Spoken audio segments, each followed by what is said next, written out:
I'm super excited today for this session because we get to announce to all of you some really fantastic things coming down the pike for NinjaOne. We've got our product management team here, Rahul Harani, our SVP of product, Josh Cofield, the principal product manager here at Ninja, and AJ Singh, VP of product management. And each of them is going to introduce you to some amazing new functionality that we will be delivering with NinjaOne over the next few months. Now, everything we're going to be talking about here is currently in some form of beta. So there may be limited availability for some of these today. That being said, anything that we talk about today, you can reach out to your account manager and request access to. You may not get access today. It may take a little while as we open up spaces in the beta program, and some of them will be coming to you GA very shortly. But I'm going to stop there because I'm super excited to have each of these introduce their new products or feature set. So I'm going to hand it off to AJ first to talk about some new integrations coming your way. Thanks, Peter. Hello, everyone. I'm handling all the security integrations at Ninja. And this goes back to the Ninja vision. When we started the company, our vision was to be an ecosystem vendor. We know MSPs and IT people have religions. They prefer to use a certain piece of software over the other. And we did not want to dictate the terms for you. So what we want to do is provide you that single pane of glass view using your favorite product lines along with Ninja. So keeping to that theme, there's a few security vendors we added to Ninja recently. There was Bitdefender Gravity Zone, which is again in the closed beta. But the ones I'm specifically going to talk about today would be SentinelOne and CrowdStrike. So SentinelOne would be going GA in our 5.5 release, and CrowdStrike is being released in a closed beta. We want to have a few customers try that out first to make sure what we build is robust enough to handle larger audience, and then bring on more people as we gain confidence. So with that being said, let me start by sharing my screen, and let's look at what SentinelOne looks like, or SentinelOne integration looks like at a high level. So first thing you would do is you will go into administration, go into the apps. You will add an app. In this case, I've already added it. So you'll add the app for SentinelOne. The tile will show up here. You can either provide the username and the password or the API key to connect your SentinelOne instance with Ninja. Now, this could be bring your own license, or you could buy SentinelOne through Ninja directly. So once that integration has been turned on, you'll have a single click link to go to the dashboard, which again is is very convenient. In this case, I believe I'm logged out. Let me see if I have another console open. Okay, this is still there. So first is you enable that at the apps level. Second step is to enable that at the policy level. So here I go under policy. Let's pick up the one that has SentinelOne already enabled. So we support SentinelOne for Windows, Mac, and Linux devices, all three of them. Go into the antivirus tab, pick SentinelOne from the drop-down. This is already populated from the top level. So again, gives you a single click link to go into your SentinelOne dashboard. And here's where you control the installation options. So if another antivirus solution is installed, you could override that, because in today's world, I'm sure you've seen there's multiple security vendors sitting on the same machine doing different things. Or you could take no action, which means it sits in a dormant fashion and will not install it. Further, if the install fails for any reason, you can try to reinstall it at a certain cadence defined by the number specified here. So this will push out the SentinelOne control or complete agent to all the endpoints under this policy. Once that is done, if I then go to a device, in this case, I have two devices added here in my favorites to showcase. So this will show up as the antivirus installed. If you also go to the settings tab, it will show up as a tile here with the status. It's a happy activated link. It also will provide you a single click link to go into the SentinelOne console to that device directly. And then I could also go into the play button and run a full disk scan directly from here. And let's assume there's a threat that it discovers Unfortunately, I could not get that in my demo environment, but if there was a threat discovered, it'll show up under the threats section, and you will select one or more of those. It will give you a link to remediate, which will again be a hyperlink to go back to the SentinelOne dashboard where you could act upon that threat. And let's say there was a threat that you then resolve, it will have, it has a feedback loop that goes back into Ninja and will then reset that alert for that threat found. I have an environment open that has a SentinelOne threat. Do you want me to show that really quick? That'd be awesome. Thanks, Peter. Yep, let's do that. What a coinky dink. Obviously, AJ is the safer user of the group. This is another environment. I'm going to jump in here and then jump down to this device. You can see here we have some active threats. This device is not currently online, but you can see the threat right here, as AJ mentioned. And I think I am also logged out, but let me log in here and we can fix that. I'm going to Peter saves the day as always. I'm going to redo that here. And because I'm now logged in, it's actually going to bring me directly, not to the device, but to the threat itself right here. And so as you can see, if I can come up here and set this to true positive and to now resolved, it will actually remediate that threat directly in NinjaOne as well. I think I can hand it back over to you from here, AJ. Perfect. Thanks, Peter. So now let's look at an analogous integration with just CrowdStrike. So with CrowdStrike as well, we can install the Falcon agent in a similar fashion. So one theme that we want to carry over is we are building a high-level homogeneous structure which will be used for all security integrations. So let's say, for example, we do XYZ integrations after these, the ones that we're just talking about. They will also follow the same mold, if you will, so that if you're used to a certain pattern already, it won't deviate much from it. Again, I mean, there might be some deviations based upon what we get from the API, but for the most part, we try to follow the same structure that we're doing for other AV integrations. So with that being said, going to administration, apps. Again, you would add the app style for CrowdStrike. Once done, again, it will provide you a link to go into the dashboard.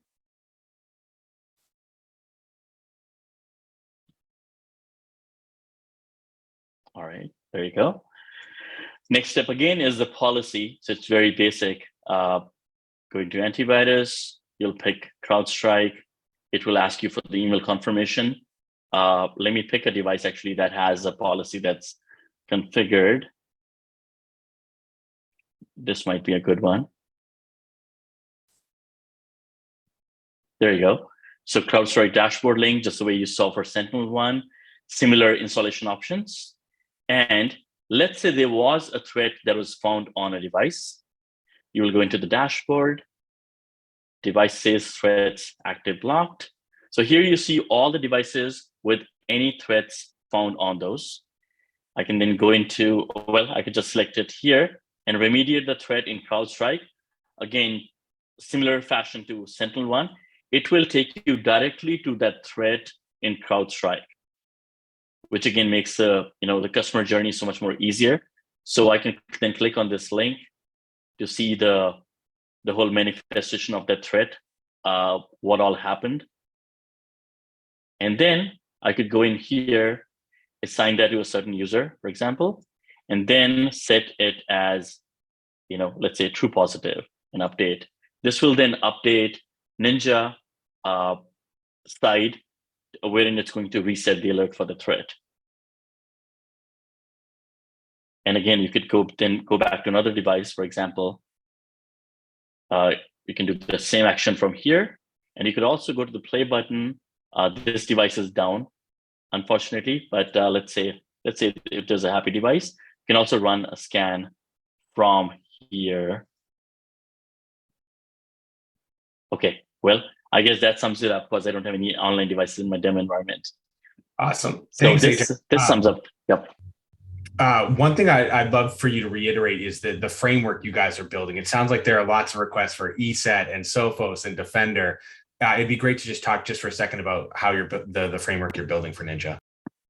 Absolutely. So thanks, Peter. I know that's a good calling out. So again, the whole point is we want to stick to the same template, if you will, across the board for any new AV that we bring on board. So we did a lot of heavy lifting in the last year and a half with all the security products that we've built in so far. So going forward, it'll be much more easier to plug and play the APIs for newer vendors. I'm obviously oversimplifying things, but long story short, it'll be relatively easy lift in terms of we already know what goes where and how the onboarding will happen through Ninja. So yes, if you're used to one, there should not be any uphill climb or steep learning curve for the other one. Awesome. Thanks so much, AJ. Really excited to see those in the wild. And you said Sentinel-1 is going GA in our next release, and then CrowdStrike is entering closed beta? That is correct. Yes. Awesome. If you are using Sentinel-1 or Sentinel-1 in particular, go ahead and ask your account manager for that open beta. If you wait a couple of weeks, you'll see that in GA as well, and everyone will have it available to them. Rahul, I would love to move on to our next really exciting new feature. If you could hop on and share your update. Let's do it.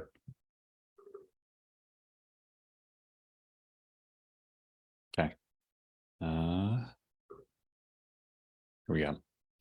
All right, I'm back to talk about more reporting. So if you've been following along the reporting journey, the most recent update that we released was the new device search grid. Our next act to start, I'm going to start talking about our current customer facing reporting, and then we can go through the new reporting just so you can see how stark the contrast is here.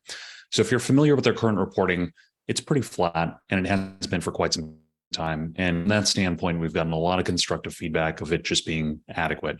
When you open it up, there's an email section up here, and then you can add and remove different report sections.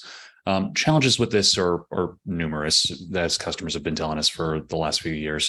One is I can't see what my report is going to look like. I can certainly generate it, I can view it, but each one of these adds some additional steps before I can finally get to my report. And an additional piece is I can't set up a report for multiple organizations all at once. I need to basically do one report per organization. There are some other pieces that we've been getting feedback on, like not being able to filter down to the location or the device group level. And one other challenge is that because all of these export as PDFs, it's not really an appropriate report format for something like a heavy data table. And for all of those reasons and more, we have been building out a report library feature is what we've been calling it internally. The first thing you'll notice is that as I come on here, we have reporting as a global navigation tab. And when you jump into a report, as I'll do with an existing report here, maybe let's say the Aperture Science organization report, as you can see, this is a bit of a test environment. So there's a lot of like attempting to break the UI, but immediately you'll see that the reports are displayed visually. So I can immediately see what I'm going to get. If I want to edit this, we have what I would call an edit mode. And from here in a very similar format, very similar style to how you would add and remove columns from the new device search, you can add and remove different sections into this report. And you'll notice a couple new sections in here that were not present in the previous reporting suite. From here, I can set some report defaults. So the next time I jump in here, it'll automatically snap to whatever my filters are. And you will also notice that I can drill down to a location level. And then on top of the organization and the location, I can also impose a filter for a device group. Same sort of filters on, or rather scope when it comes to time frame, but very quick view of a far more visual version of a report template as opposed to a hard-coded report. I can also download this on the spot, refresh it, open it in a new tab. I can also favorite it as well. The other type of report that I'm really excited about is borrowing on the new components that we built out for the device search. We have what is called a data table report. And in contrast to the previous style of reporting, which we call summary reports, visual heavy dashboard-like reports, data table reports are going to be set up more as spreadsheets or data tables.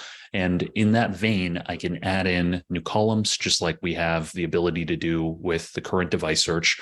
That includes custom fields, and what you will see in not this coming release, but a future release, multi-line custom fields, as well as software. So I can add in any software that I want to track, and I'll see the version that is installed in every one of these devices. This, again, it is in edit mode. I can filter down by a group. And when I close this, I'll see exactly what I would see if I were to run this query in device search. The reason why it's beneficial to have it in reporting is really for this second piece here, which is scheduled emails, which still live under administration. But the way that these are now set up is we carry over all of the scheduling and the email composition inputs that we would for the previous reporting suite.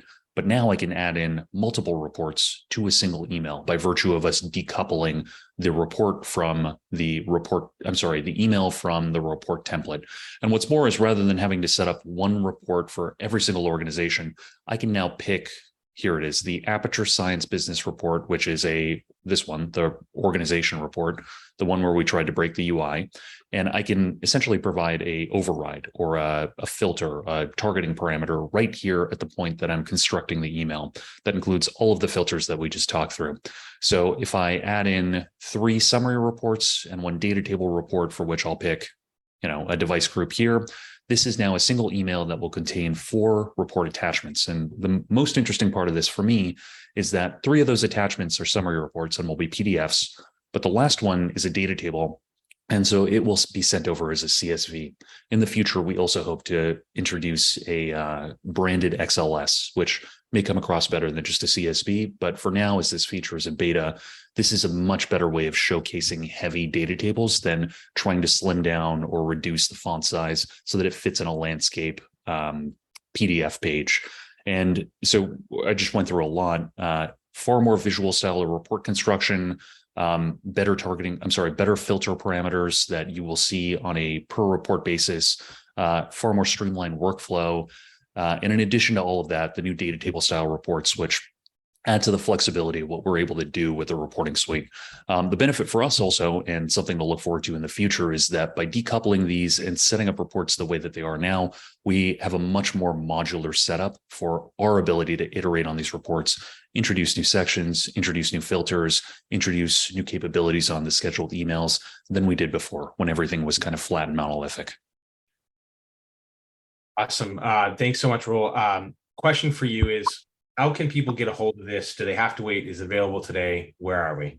So it has been in closed beta. I've got a few hundred customers using it for the past several months. So got a lot of battle testing on this, a lot of risk mitigation, no active issues on it. I'm planning on moving it to open beta very soon. In fact, I was hoping that it would be this week, but I think it's probably going to bleed over into the next week, at which point anyone, including the account managers you're working with, should be able to enable this, rather than myself being the bottleneck, which is the way that we handle closed betas here. Is everything is very closely overseen by the product manager at that stage of the release process. Awesome. So if you are interested, you can request it from your account manager. It may be a short wait until we can get you into it, because we may want to wait until open beta. But if it's of interest to you, I've seen a lot of people interested. Go ahead, reach out to your account manager, and we can get you queued to set up. I do see a lot of questions, both for the integrations and for reports. I'm going to hold those to the end for the sake of time, and hand this off to our last presenter here, Josh Cofield. What I'm probably most excited about, although AJ and Rahul, your features and products are amazing as well. So Josh, let's hear what you've got to say. Yeah, so I'm excited to be here and talk a little bit more broadly about some new capabilities that we have coming in the platform, and that is mobile device management. So we do have some capabilities that have been in closed beta for the last few months. They're still in closed beta today, but moving to open beta here very soon. So let me go ahead and jump in. I'm going to share a slide. I know no one else did, so I'll be a little different. And then I'll jump into a demo, which is what everybody ultimately wants to see. So let me kick that off.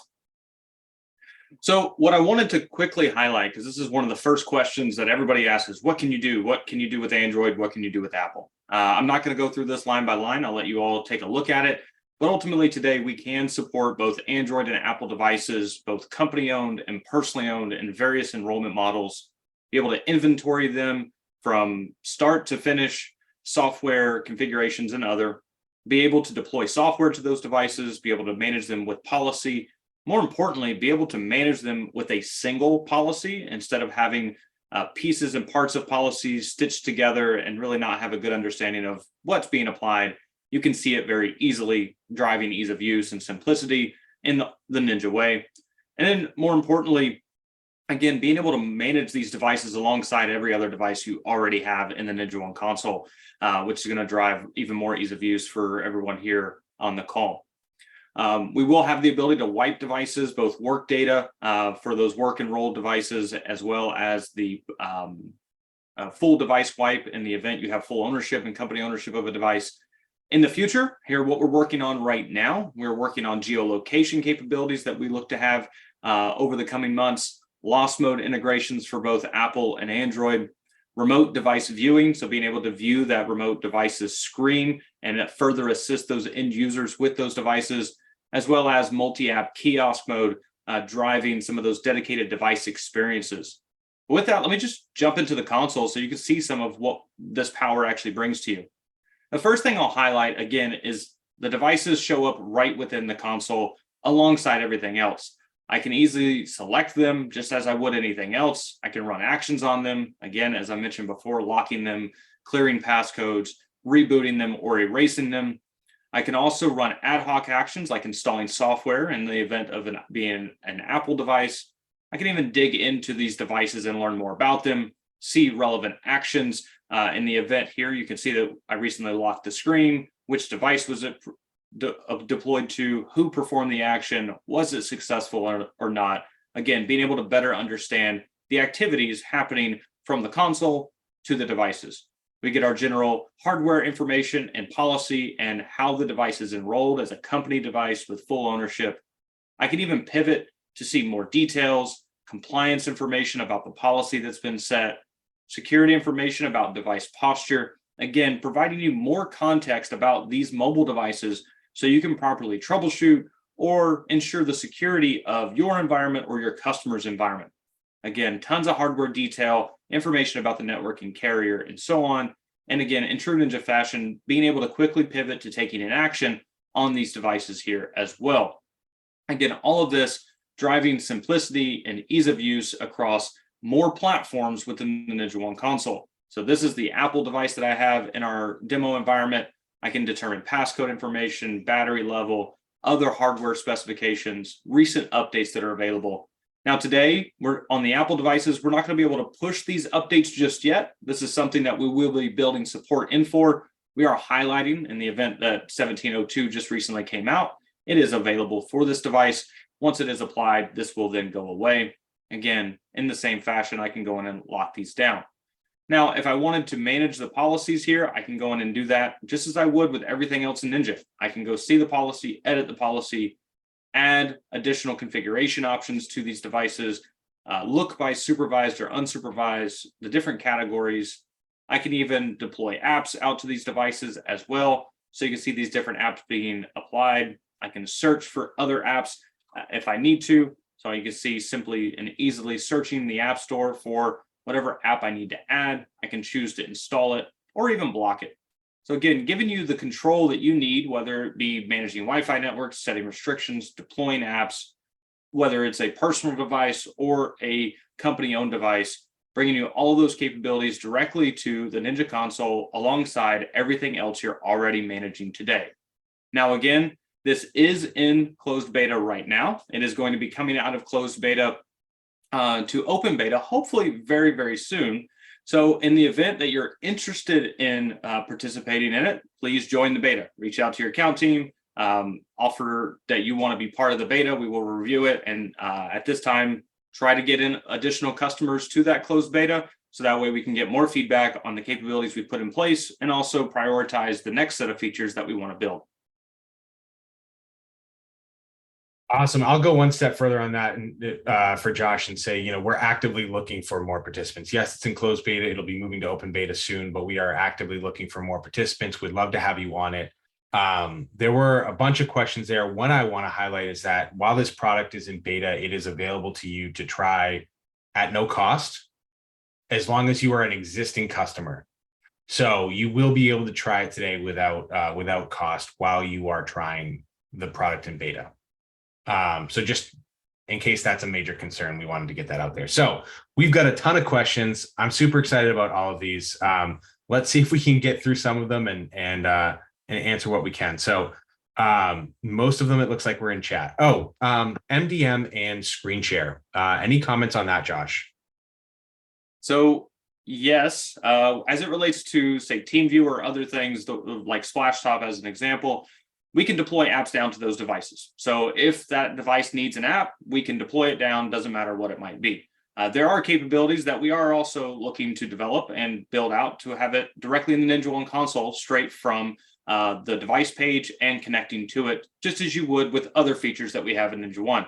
So there are going to be some additional options there, hopefully by end of year, but likely towards the beginning of next, where you'll be able to have more options of delivering remote viewing and remote support to those end mobile devices. Awesome, thank you. I've got another MDM question here. Will Ninja integrate with Apple Business Manager to automatically enroll iPhones and iPads?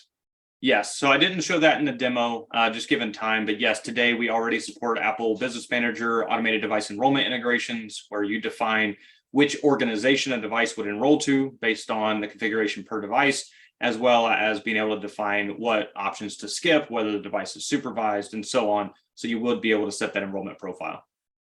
Awesome. I'm going to pivot back to AJ really quick. I know you answered this in chat, but there were questions about the Gravity Zone integration. Can you just give a quick update on the status of that, AJ? Happy to. So again, Gravity Zone is being used by about 500 plus customers today. That being said, it's still in the closed beta. There's a few more bells and whistles that we wanted to add from our side to feel more complete about the product. Things like being able to see like active threats in Ninja, being able to deploy the app modules like like EDR or ATS directly through Ninja, so you don't have to take the 3 steps in the Gravity Zone console to do that. So we are shooting for again, it's up in the air, but more likely closed or open beta in 5.6 version once all these features go out the door. Awesome, thanks, AJ. Rahul, I saw you answer this in chat, but it's worth highlighting for everyone. Will we be expanding the data available in these reports? So custom fields came up, disk usage and memory came up. High level overview there? Yeah, we will be. Now that we've got device search and a shared framework for the device grids between device search as well as reporting, we're going to continue to add new columns in there. So if you're already on the beta, you may have noticed memory popped up there. Disk usage I just acceptance tested probably an hour ago. There are a handful of other ones. And one of the big improvements that I'm really looking forward to that is going to be coming out in 5.6 is the ability to add specific software as columns. And the way that you can imagine that working is if I add, for example, like Google Chrome, given the current goings on with Google Chrome and browsers in general, you'll be able to see on a device by device basis, row by row, the values that'll pop up in that column will be the version number of the software installed. So not in 5.5, 5.6, which is one more release out. Awesome. I've got a couple more back to MDM here.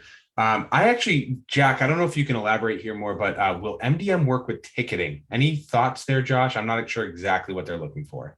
I know right now it should work from a device perspective. So if you wanted to add a device to a ticket, it should handle just as any other device. That we're kind of working to fit MDM in as seamless as possible to all core functions and have those work alongside it. I'm curious, Jack, if there's anything other than what you were referring to there as far as those pieces. Awesome. Nicholas asked, will app deployment require an app account? Yeah, I just answered that one in Slack or in the channel, but to be more clear, today for Apple, it does require an App Store account logged into the mobile device.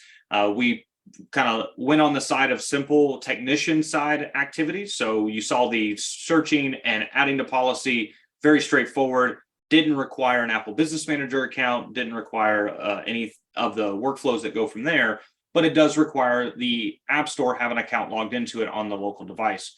We are also prioritizing the other approach to Apple app deployment, which is through Apple Business Manager and the volume purchase program, which would allow you to force install apps silently in a little bit more kind of enterprise silent install type of way with less user interaction. On the Android side, 0 user interaction required, also 0 account creation on a device required. All of those things go in exactly as you would expect without any user interaction. I think we've got a couple more for MDM here. On the ticketing side, the particular question, it seems was clarified that will end users be able to submit tickets? So do we have a planned end user experience around MDM? Yeah, so when I talked about the companion app earlier, there's definitely a path forward with an end user facing mobile app that we would be deploying, one, for use of geolocation purposes, geofencing actions as part of the roadmap as well. But it also will be something that those users would be able to log into with their NinjaOne account, granting those users access to NinjaOne and being able to create tickets from that mobile app as well, interact with their tickets, and in the future, even potentially use those functions to find their mobile device in the event they've lost it. So all those functionalities start to come full circle in an integrated experience. Awesome. And then the last one here, I'm sure you're going to be sick of asking this question, but kiosk mode. So where today, is it? Will we have it? Yes. So today we can support single app kiosk mode on the Android side. Very simple, very straightforward. You select a single app, you put it in kiosk mode, great for point of sale systems, time clocks, potentially browsers and forcing them to a certain page. Those things work just fine today out of the box. Multi-app kiosk mode is something that we are going to be building support for. And this is where you have more than one app that you require a user to have access to, but you still want to lock down the whole device and only lock them to those 2 apps or 3 apps, what have you. There are some options in the Play Store today that would allow you to support this today. We actually have customers doing this in production. If you wanted to learn more about that, I could jump on a call and walk you through it. On the Apple side, we're gauging interest to folks that might want this on the iPad side of the house as well, or iPhone side. Right now, we haven't prioritized that. We're focused more on the Android side for specifically kiosk mode. But if others are looking for this for Apple, let us know. Awesome. I'm going to ask one last MDM question before we wrap up here. Will it be possible with MDM to install a secure container? That one, I'm thinking that's more of a mobile application management use case is what I'm thinking. Would like to follow up and get more details on what that actually is pertaining to, but it sounds more like some of the mobile application management use cases versus mobile device management, which are mild differences. Awesome. So I'm going to wrap up there to hand it back up to over to Jonathan. But a couple things to wrap up. One is, again, everything we've talked about is in beta. We are encouraging very active participation in MDM. If you think you have a decent number of devices and you want to get this deployed so we can get feedback, I encourage you to reach out to your account manager today. As we roll into open beta, it will become available to anyone. And so you can wait for them as well and reach out to your account manager to enable that. Reporting and those integrations, again, very, very exciting. SentinelOne will be available in GA very soon. CrowdStrike in closed beta coming up, and then reporting, as I think you all were very excited to see, will be coming available in the very near future as well. So with that, I want to thank Josh, AJ, Rahul for presenting today. I hope you all found this as exciting as I do, and we'll hand it off to Jonathan to wrap up.